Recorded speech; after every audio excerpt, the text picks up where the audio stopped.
How you doing everyone? I'm Jake and this is Rave Vinyl Reminiscence, the channel where I thumb through my old school rave record collection, sharing my love for these incredible tunes, paying respects to some of the great producers, the DJs and the labels of the era, and throwing in some great memories while we're at it. Now you've tuned into the first of a two-part episode, looking at a bunch of the most sought after, highly prized early 90s rave vinyl. You might be surprised by some that make it into this chart, you might not. Either way, I have some banging tracks for you. It's time for the top 20 most wanted rave records.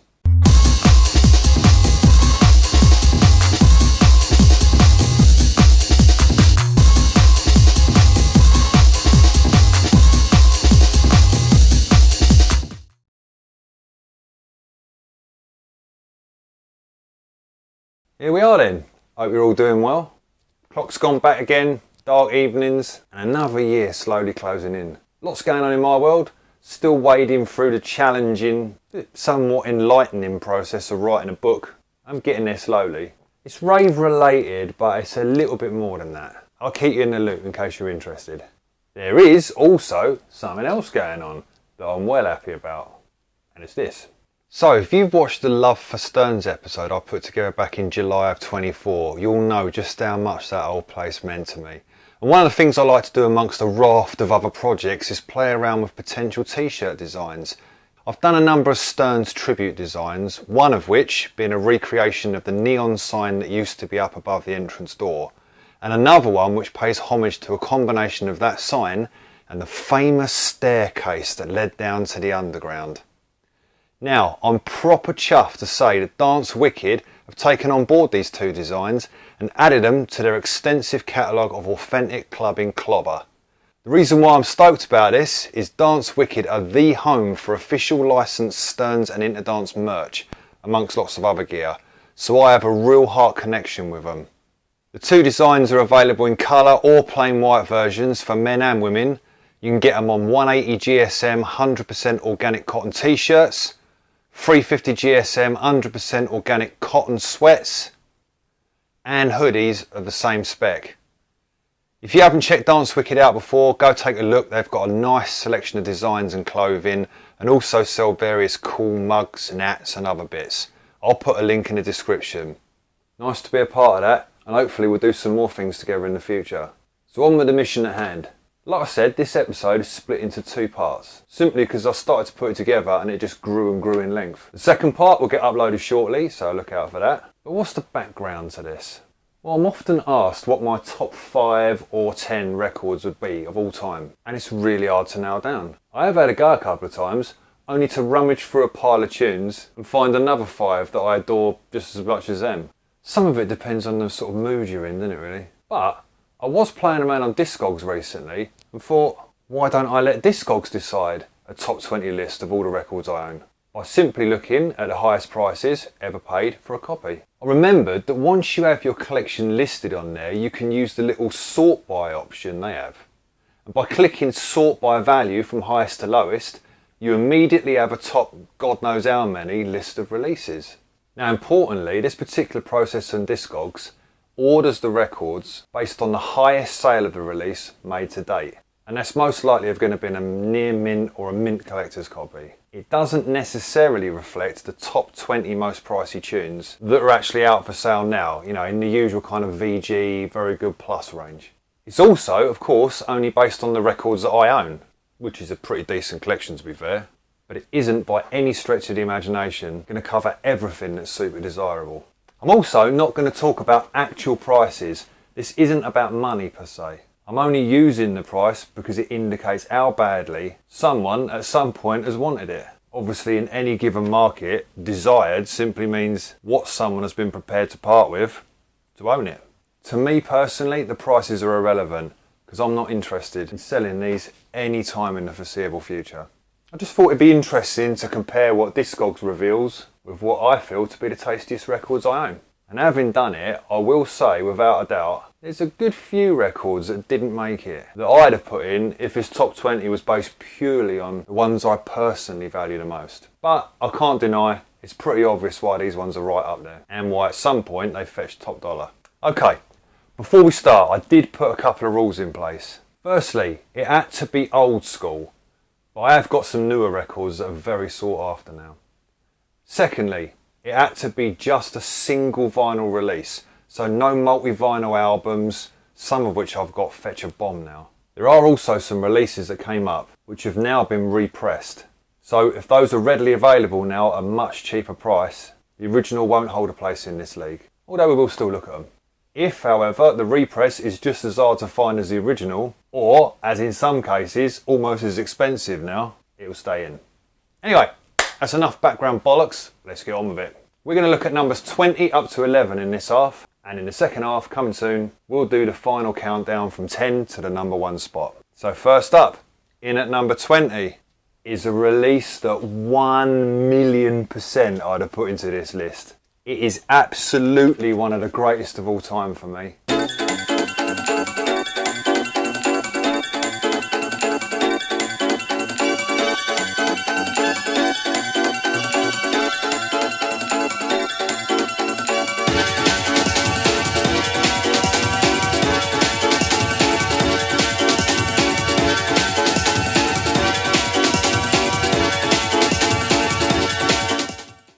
Was the Poached remix of Music for the People. So classy and musical, but the original mix on the flip side is another level again.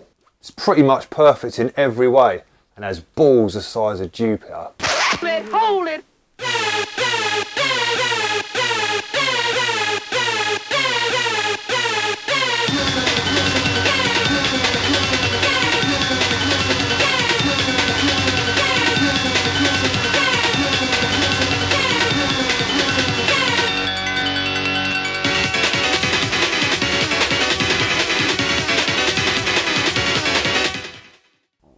In terms of sheer love, I'd have put this release higher than number 20 personally, but I was glad to see it make the list. But this piano, man, how could you not adore it?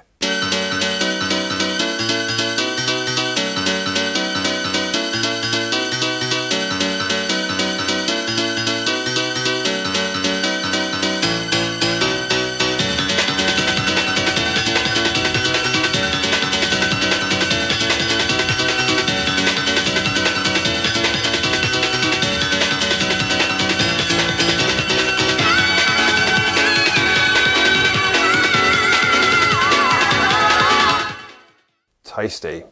So, on to number 19. And here we have another uplifting and yet brutal piece of rave history. Pressed on Slipmatt and Lime's label, Awesome Records, this is Freestyle and DJR.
.1044, this tune tears the place up, and it has that perfect balance of smiley piano euphoria and flat out aggressive drum energy.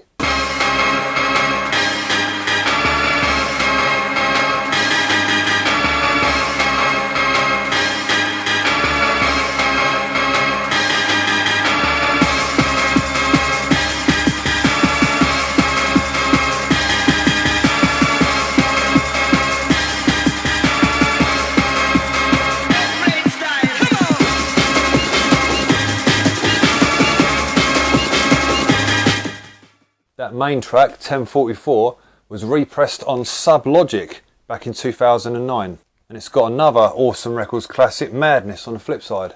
Good luck finding that though. Right, next up is number 18. This release very much deserves a place on this list. Featured not so long ago in the Rugged Vinyl episode. Check that out if you haven't seen it. We have a pretty chilled entrance to a far from chilled boomer of a tune.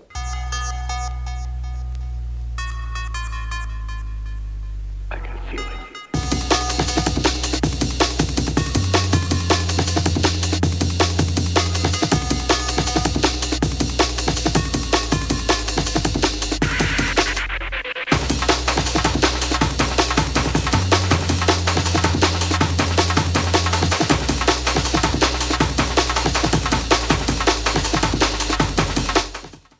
As with all releases on this label, Paradox is utter class. The maturity and the sophistication of these tracks means they've stood the test of time effortlessly.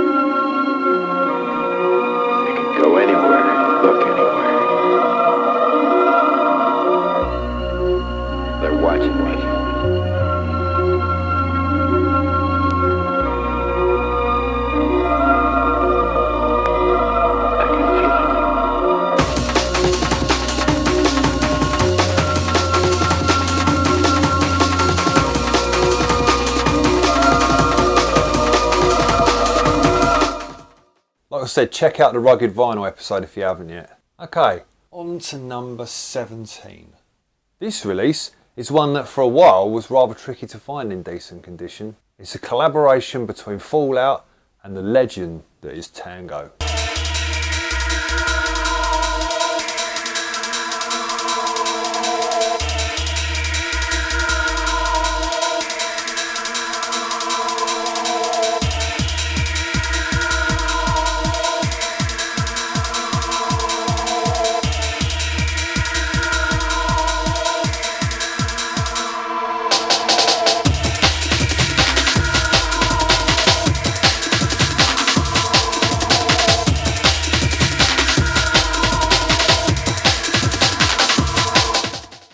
Both sides of this are colossal. Very similar, but with just a twist of flavour distinguishing them. It's hard to tell which one wins, to be honest.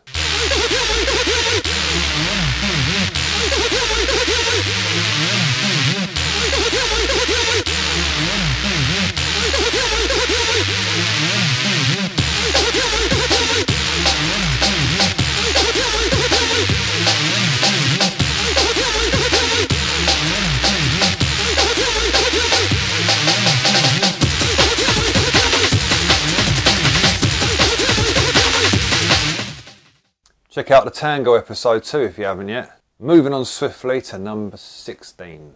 And this is a right fruity little number. Great set starter, building up tension before kicking off with a beautifully sharp percussion.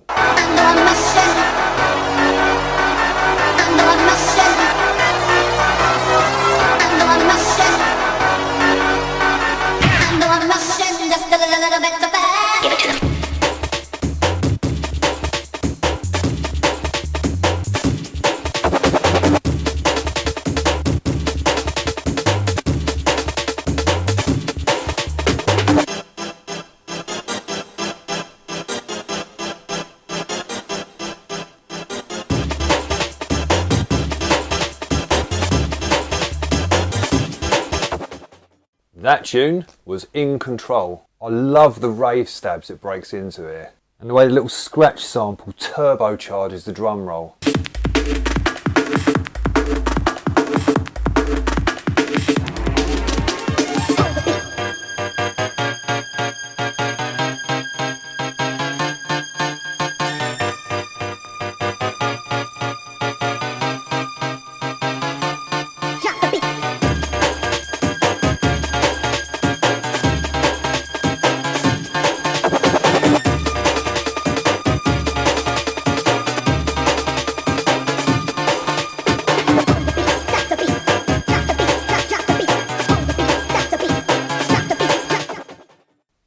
cherished member of the collection, that one. And so we're on to number 15 now. Once again, we have a record I would fully expect to see make this list, and it featured in the Great Tunes to Start a Set With episode.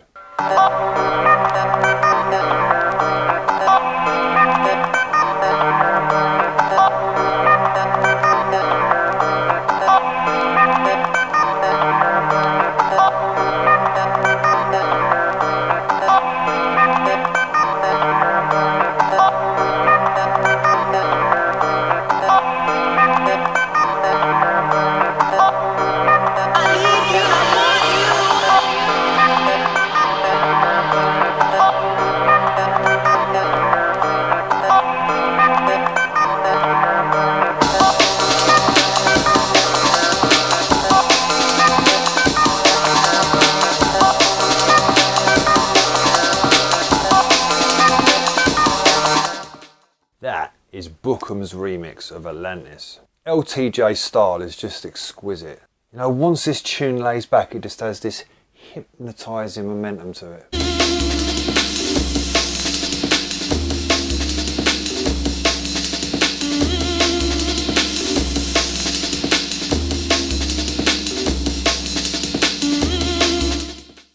Almost trance-inducing, that. Okay, we're on to number 14 now. Bloody hell, what can you say about this release? Loved by many a raver and as classic as they come. It was actually repressed in 2008 by, again, Sublogic. You try and get your hands on a copy of that nowadays. So, because that repress is so rare, the original release holds its place in the chart. It's Babylon Time Warp. 24/7.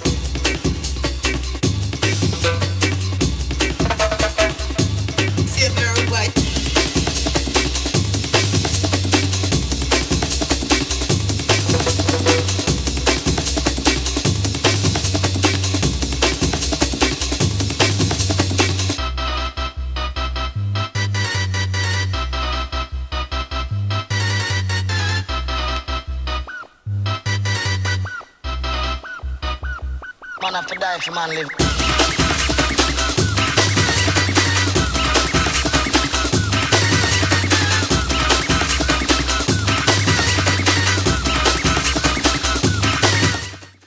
The Kashmir mix of Durban Poison playing there. Quite simply an irreplaceable tune in rave history.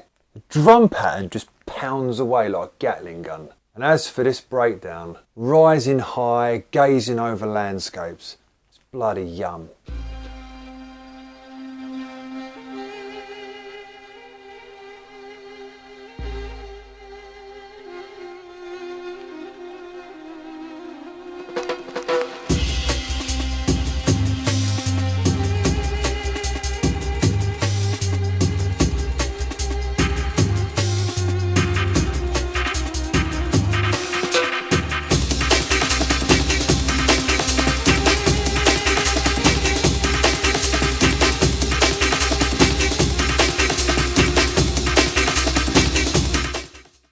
Okie dokie, tune number 13. And this is the first release that's actually going to have to skip its place in the chart. It's a record I searched and searched for back in the day, having been totally blown away when DJ Producer dramatically opened his set with it at Universe. However, it's been repressed twice now. Once by 92 Retro in 2006, nice job and not exactly cheap to buy now. But also, recently by Night Force, and that's currently cheap as chips. Still, let's pay it the respect it deserves, briefly.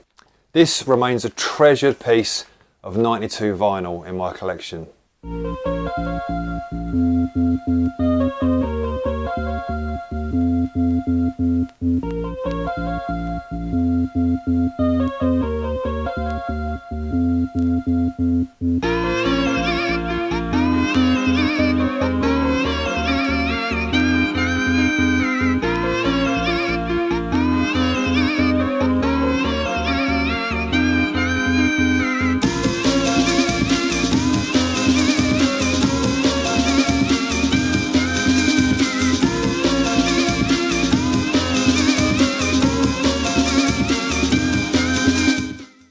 Amazing tune. So what's taking its place, I wonder? Well, it ain't exactly unworthy.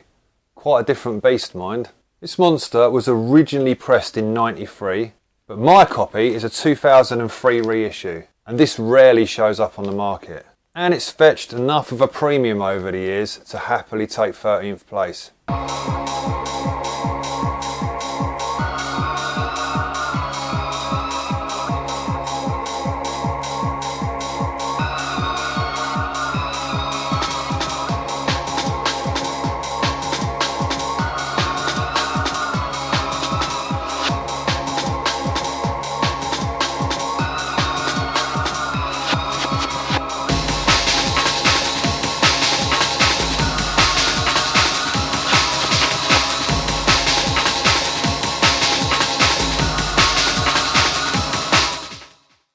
Chaos and Julia Set, and that track is the sub-bass field mix of Atmosphere. A deep spiritual journey into the depths of the mind with this one.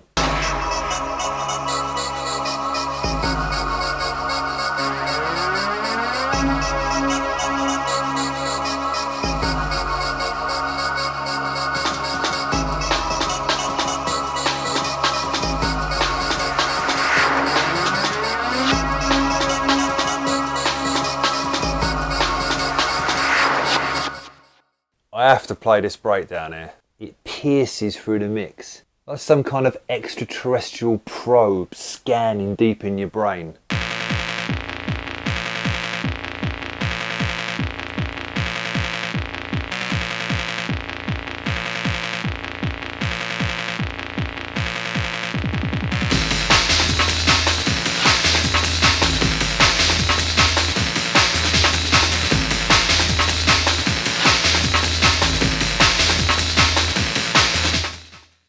Chunky.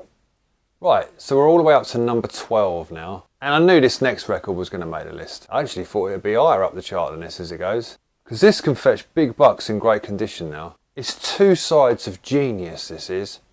It's DJ Gwange.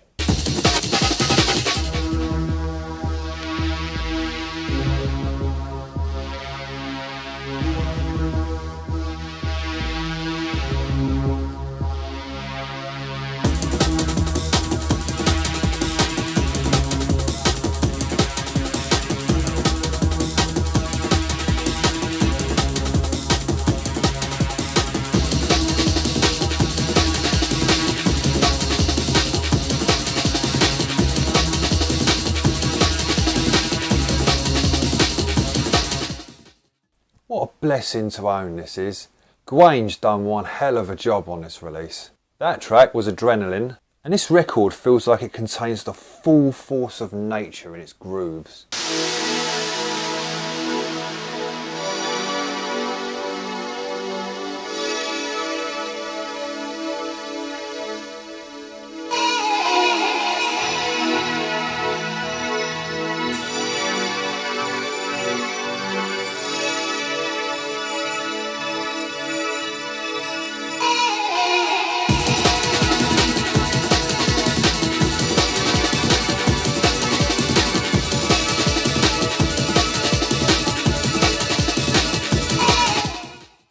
The flip side is Motionless, and it's equally freaking beautiful. You just float along with this track, carried by each note, until the drums effortlessly throttle you on into the abyss.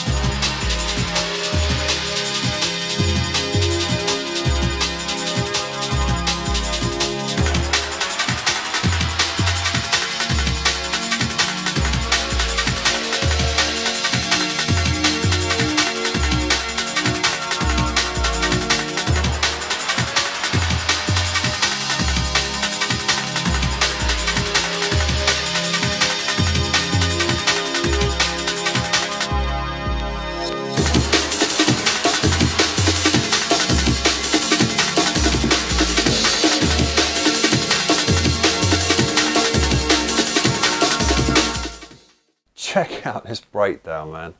I played this in the Legend Records episode and pointed to this sharp little female vocal. that just kicks the drums off again. Does it for me.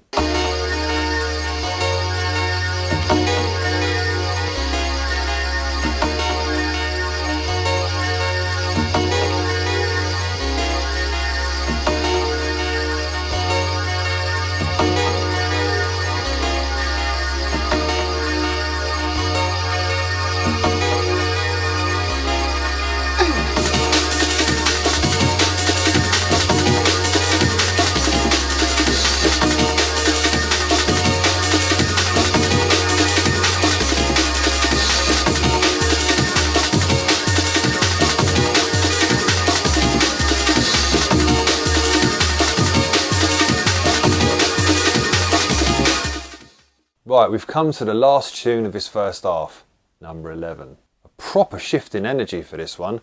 Classic 92 rave sounds. I wouldn't have thought to have picked this one out if it hadn't shown up in here. But fair play, makes sense. It is a cracker.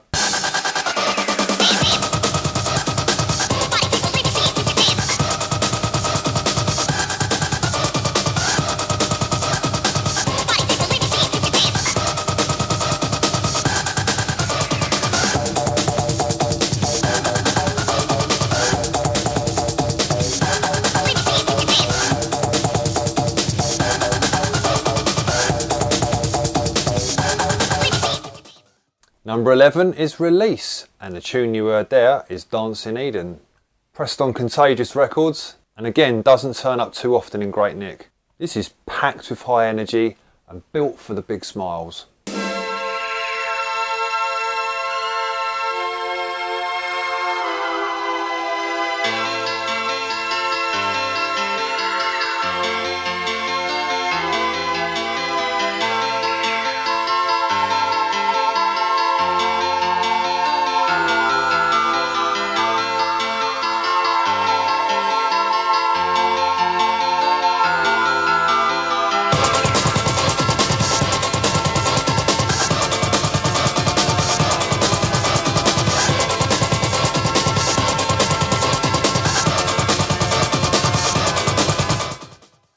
Okay, so that brings us up to the last 10 releases, and for those you'll have to wait till part 2 coming soon. Now in that list, as you'd expect, are some of the finest records of all time. That's in my opinion, but also demonstrated by the wallets of those who've bought them. Alongside this top 10 countdown, I'll also be featuring some absolutely top-notch old school style analog visuals throughout, put together for me by one of our community. Those are a real treat.